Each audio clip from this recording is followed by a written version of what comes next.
Bonjour, bienvenue dans cette nouvelle vidéo et aujourd'hui nous allons parler prix, hein, faut-il baisser ses prix euh, pour pouvoir avoir plus de clients. Alors c'est une grande tentation de se baisser ses prix, notamment pour quand on débute, hein, pour avoir amorcer la pompe et avoir un peu plus de clients.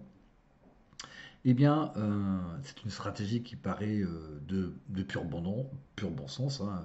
Voilà, je baisse mes prix et donc normalement, euh, les gens étant intéressés par des prix plus bas devraient donc venir acheter mes prestations de coaching. Alors des fois, on peut se dire, est-ce que c'est vraiment pertinent et est-ce que ça ne peut pas devenir une erreur de baisser ses prix pour avoir plus de clients? Eh bien, c'est ce qu'on va voir dans cette vidéo. C'est parti. Alors, déjà, sachez que dans l'inconscient collectif, hein, de l'humain, un prix plus élevé égale qualité. Alors, je suis d'accord avec vous, c'est pas parce que les prix sont élevés que la qualité y est, d'accord? Mais dans le cerveau, généralement, c'est ce qui se passe, hein. C'est qu'on a cette croyance comme quoi, cet prix élevé égale qualité. Alors, on me dirait, oui, mais est-ce que c'est pas basé sur quelque chose un petit peu de farfelu, d'une croyance collective qui n'a pas sa réalité? Eh bien, pour répondre à cette question, il y a un chercheur qui s'appelle Antonio Rangel qui a fait une expérience avec prix du vin. Donc, il a proposé à une dizaine de personnes, hein, comment dire, genre, j'aime pas dire le mot cobaye, mais de personnes testées, le même vin, d'accord, le même vin, tantôt à 10 dollars et tantôt à 90 dollars. Alors en fait, ce qui s'est passé, hein, c'est que il a mis chaque personne dans un IRM pour savoir qu'est-ce qui se passait dans le cerveau lorsque les personnes buvaient buvaient le vin à 10 dollars et lorsqu'ils buvaient le vin à 90 dollars, tout en sachant, bien entendu, que le vin était strictement identique. Bien entendu, les testeurs ne savaient pas, hein, voilà, ils avaient un vin à 10 dollars, un vin à 90 dollars, on leur disait rien. Et qu'est-ce qui s'est passé?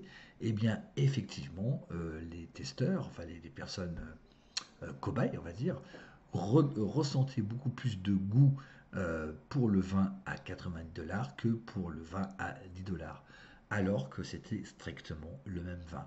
Et ce qui est très intéressant, c'est que en fait, Antonio Rangel, évidemment, a observé ce qui se passait dans le cerveau. Et effectivement, on a pu constater que la zone du plaisir s'activait beaucoup plus dans un vin à 10 dollars que dans un vin à 90 annoncé à 10 dollars. Donc il y a plus de goût, pardon, pour un vin annoncé à 90 dollars qu'à 10 dollars. Voilà. Et ça, c'est une réalité. C'est une réalité neuroscientifique, si vous voulez. Donc, lorsque les gens disent oui, je reçois bien plus de goût pour un vin à 90 dollars, c'est une réalité physique qui se manifeste dans le cerveau. Donc, en fait, quand on dit prix élevé égale sensation de qualité, eh bien, le cerveau euh, a vraiment cette sensation qui est réelle. Donc, cette expérience nous apprend un truc, c'est que si vous baissez vos prix, hein, le risque qu'il peut y avoir, c'est que les parents aient une perception de mauvaise qualité, ce qui n'est pas le cas, mais voilà, simplement vous, de votre côté, vous essayez d'avoir un peu plus de clients. Donc vous vous dites, logiquement, si c'est moins cher, les parents seront plus attirés. Mais l'effet, on va dire, négatif qui peut être engendré, c'est que les parents auront peut-être une perception de mauvaise qualité de votre prestation. Et donc, si les parents recherchent de la qualité, évidemment, vous ne les aurez pas. Et ensuite, le deuxième effet pervers, c'est que quand vous avez baissé vos prix, votre clientèle sera habituée à vos prix. Et donc, il sera beaucoup plus difficile de les remonter ensuite. Donc, vous voyez que le fait de baisser ses prix pour avoir plus de clients, ce n'est pas aussi simple que ça. Ce n'est pas aussi, comment dirais-je, mécanique que ça, hein. Ça peut entraîner des défections, contrairement à ce qu'on puisse penser. Alors, maintenant, se poser la question, est-ce que finalement toute baisse de prix serait à proscrire et ça serait une erreur? Alors, pour répondre à cette question, il convient de regarder un petit peu, alors on remonte, je ne sais pas si vous avez fait des cours d'économie, mais en tout cas, le prix est en fonction d'une offre et une demande. Et donc, on va un petit peu analyser ça sur comment ça fonctionne, comment ça se comporte. Voilà. Donc, vous avez évidemment que le prix varie selon l'offre disponible et la demande, hein. Vous avez tous appris ça un jour ou l'autre, que ce soit à l'école ou dans la vie. Donc, vous avez le prix, la quantité, et donc, d'abord, bah, l'offre, vous voyez ici, l'offre, hein, eh bien, plus l'offre est rare, la quantité, plus l'offre est rare, plus le prix est élevé. Et plus l'offre est abondante, ici, et plus le prix baisse. Ça, c'est logique. Et inversement, la demande, bah, lorsque la demande est rare ici, eh bien, les prix baissent, et plus la demande est forte, et plus les prix augmentent. C'est logique. Et là, vous avez ensuite, bah, lorsque l'offre et la demande se rencontrent, et vous avez un prix d'équilibre. Alors, ça veut dire quoi tout ça? Vous voyez, donc, bah, ça veut dire que vous fixez votre prix en fonction simplement de l'offre et de la demande. Alors, je vais prendre un exemple très simple pour vous illustrer. Si vous prenez une bouteille d'eau, par exemple minérale classique, bon, voilà, en France, à Paris, par exemple, je sais pas, c'est peut-être 1 euro le litre, vous voyez, donc c'est assez courant, peut-être moins même d'ailleurs. Donc voilà, donc si vous proposez votre bouteille d'eau à 3 ou 4 euros, ben, vous aurez personne, vous voyez.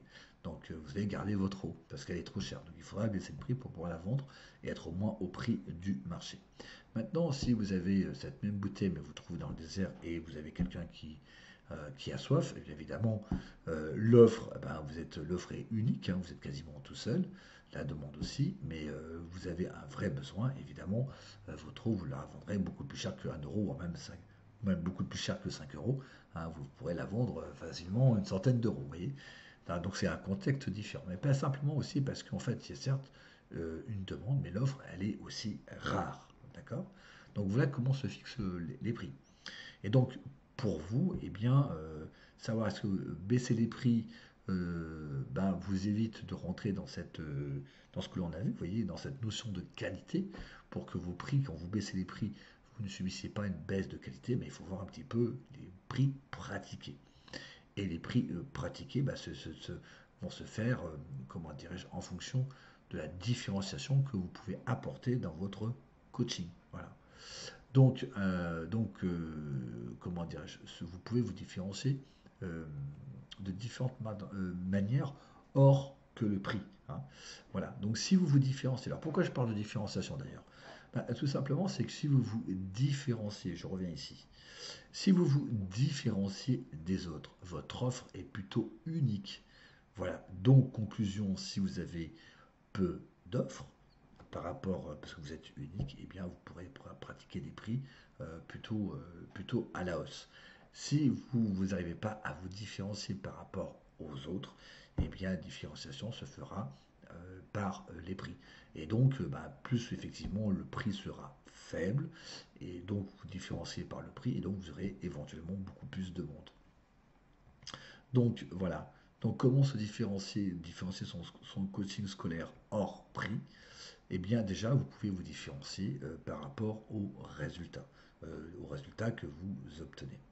Donc, alors, là aussi, hein, quand vous essayez de vous différencier, les parents veulent un résultat. Et donc, l'erreur, c'est de se différencier par rapport à des caractéristiques.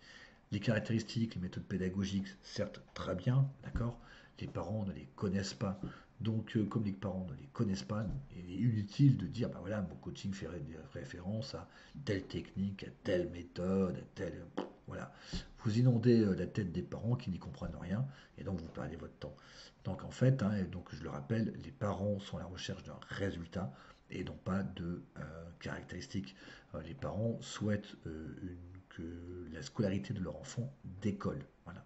Et après, peu importe comment vous faites. Alors, en fait, la différenciation se fait en fonction du type de coaching que vous pratiquez. Donc, il y a un type de coaching où il est facile de se différencier. C'est le coaching, ce que j'appelle de transformation, hein. Donc là, ça veut dire que vous identifiez les blocages d'apprentissage et vous levez les blocages d'apprentissage. Et donc, là, dans ce secteur-là, je peux vous dire qu'il y a une très forte demande des parents. Ce sont tous des parents dont l'enfant a des difficultés scolaires et donc qui cherchent justement à ce que leur enfant ait une meilleure scolarité. Et donc, quand vous faites du coaching de transformation, eh bien, la demande des parents est relativement forte.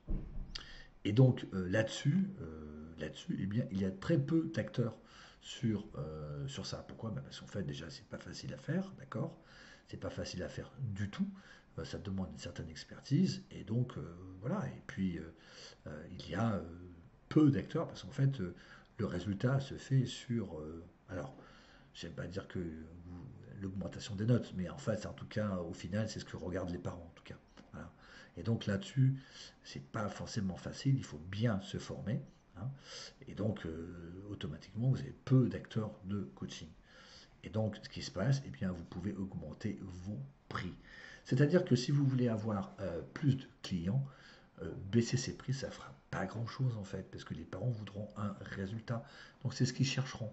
Donc concentrez-vous ici, plutôt que de baisser vos prix, et bien d'avoir des résultats. Assurez-vous à 100% que vous pouvez proposer une trans ou même pas proposer.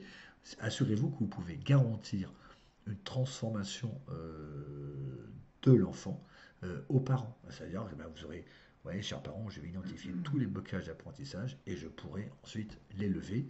Et in fine, eh bien, vous verrez que la scolarité de votre enfant va complètement changer. Voyez, voilà. Et c'est ça que vous devez travailler pour vous différencier. Ça ne sert à rien de baisser ses prix parce qu'en fait, ici, typiquement, si vous baissez vos prix, eh bien, votre coaching sera perçu comme moins qualitatif, alors que ce n'est pas le cas. Voyez. Et donc, ici, au contraire, vous risqueriez, en baissant vos prix, d'avoir moins de clients que si vous pratiquez des prix un peu plus élevés. Ensuite, la différenciation par le prix. Alors, bien sûr, vous pouvez faire une différenciation par le prix. En fait, il y a deux autres types de coaching. Vous pouvez faire une différenciation par le prix, et donc, la baisse des prix va plutôt relativement bien fonctionner. Vous avez d'abord le coaching d'orientation. Alors pourquoi? Parce que déjà il y a beaucoup d'acteurs. C'est un coaching très utile, hein, bien entendu, très différent du coaching de transformation. Vous avez aussi un vrai besoin des parents, mais alors qui est plus ponctuel, hein. C'est-à-dire que ici, c'est très souvent la demande des parents, c'est bon voilà, il y a Parcoursup, on va passer, comment dirais-je, l'enfant va passer son bac. Donc comme il va passer son bac, ben, il va falloir s'orienter, d'accord? Choisir les bonnes études supérieures, choisir la bonne université, la bonne école de commerce, quelle est la meilleure, est-ce que c'est l'enfant qui veut vraiment, voilà. Vous voyez, c'est un moment très crucial. Et puis si vous êtes en France, hein, ben, vous avez le fameux Parcoursup. Donc là, une vraie demande des parents, mais qui est très segmentée dans le temps. Donc voilà, et donc évidemment, là aussi, dans ce type de coaching, il est difficile pour vous de se différencier par des résultats. Pourquoi? Parce qu'ils sont non mesurables. Comment voulez-vous mesurer qu'un enfant a fait une orientation réussie? Ben, vous ne savez pas. Vous n'avez aucun moyen de le mesurer. Donc voilà, et donc ici vous pouvez vous différencier par les prix. Donc ce sera l'offre et la demande. Ben voilà, là, je sais pas, hein, je dis une bêtise, mais le tarif moyen d'un coaching à l'heure est à 60 euros, et bien vous pouvez faire 50 euros pour avoir un peu plus de clients. Alors là aussi, hein, baisser ses prix, il y a deux façons de baisser ses prix. Baisser ses prix un petit peu, être un peu moins cher. Mais si vous passez de 60 à 30 euros, là par contre, les parents vont dire qu'il y a un problème parce que les parents, bien entendu, vont consulter ce que font les autres coachs en orientation. Vous voyez. Donc s'ils ont vu qu'à la moyenne des prix étaient 60 euros, et bien à 30 euros, vous aurez peut-être des problèmes. Excusez-moi. Voilà. Donc, et là aussi, je rappelle bien, hein, là aussi, en orientation, vous ne pourrez pas vous différencier par les caractéristiques. Les parents n'y comprennent rien. Alors peut-être vous pouvez dire oui, mais bon, moi, je suis anciennement, j'ai fait du recrutement, j'ai fait des choses comme ça. Peut-être ça peut aider, mais bon, j'en doute. Et donc ici, évidemment, ce que je disais, c'est qu'une différenciation par une baisse de prix reste pertinent. Ensuite, vous savez, le coaching pédagogique, hein. Donc je reviens, le coaching pédagogique, hein, c'est ben voilà, des jeunes qui ont besoin de méthodes pédagogiques spécifiques pour avoir la bonne méthode de travail et un peu s'organiser. Donc ce sont des jeunes qui n'ont pas forcément de problème d'apprentissage à proprement parler, mais vraiment d'organisation, de méthode de travail et de choix de bons outils. Et là, là, vous avez aussi beaucoup d'acteurs. Sauf que là, la demande des parents est plus faible. C'est-à-dire que, si vous voulez, la douleur, ce sont les jeunes qui ont besoin de coaching pédagogique, ils n'ont pas forcément une scolarité catastrophique. Vous voyez, ce sont des jeunes bon, qui se mettent dans la moyenne, et peut-être un peu au-dessus, mais qui sont un peu brouillons. Donc en fait, la douleur chez les parents, en tout cas l'appel du besoin, n'est pas suffisamment forte pour que les parents disent ah ben zut, voilà, j'ai besoin que mon gamin soit recadré et qu'il ait des outils de travail. Voilà, c'est moins fréquent si vous voulez. Et donc, de facto, eh bien, vous avez une demande des parents qui est plus faible. Et donc, là, évidemment, la différenciation par une baisse des prix euh, devient aussi pertinent dans ce secteur-là. Donc là aussi, vous pouvez pas, là aussi, comment dirais-je, vous prenez les prix qui se font. Voilà, je sais pas, bon, je dis encore voilà, 60 euros de l'heure. Eh bien, vous aurez évidemment, voilà, si vous les baissez, si vous faites 50 euros de l'heure, alors que le marché est à 60, bon, voilà, ça peut éventuellement avoir une conséquence bénéfique sur le nombre de clients, sans pour autant avoir une image négative en termes de qualité. Donc la différenciation, vous pouvez vous différencier par une baisse des prix, c'est tout à fait pertinent, mais là encore, attention, hein, il y a une façon de baisser les prix, hein, d'accord? Donc ne passez pas de 60 euros à 30 euros, parce que là, ça paraît quand même assez suspect. Voilà, c'est tout pour cette vidéo. Donc, hein, pour résumer, faites attention sur la réduction des prix que vous faites pour attirer des clients. Tout dépend dans la situation dont vous êtes, le type de coaching aussi que vous réalisez. Si vous êtes dans du coaching de transformation, c'est pas sur les prix qu'il faut jouer parce que justement ça va se retourner contre vous parce que les parents cherchent un résultat et donc le prix. Alors je dis pas que le prix est secondaire, d'accord, mais c'est pas le facteur de déclenchant qui va déclencher l'achat en fait. Voilà. Alors non plus, il ne faut pas non plus faire des prix délirants, bien entendu, hein.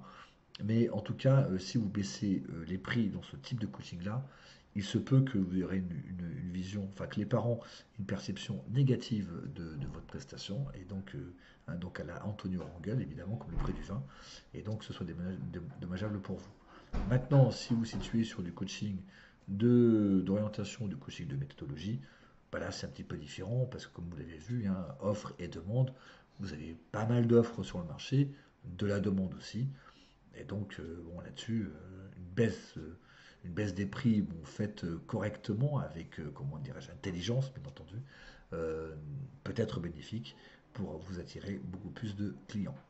Voilà, écoutez, j'espère que cette vidéo vous a été instructive. Abonnez-vous si vous avez aimé, un like aussi. Et puis, je vous dis à très bientôt. Ciao!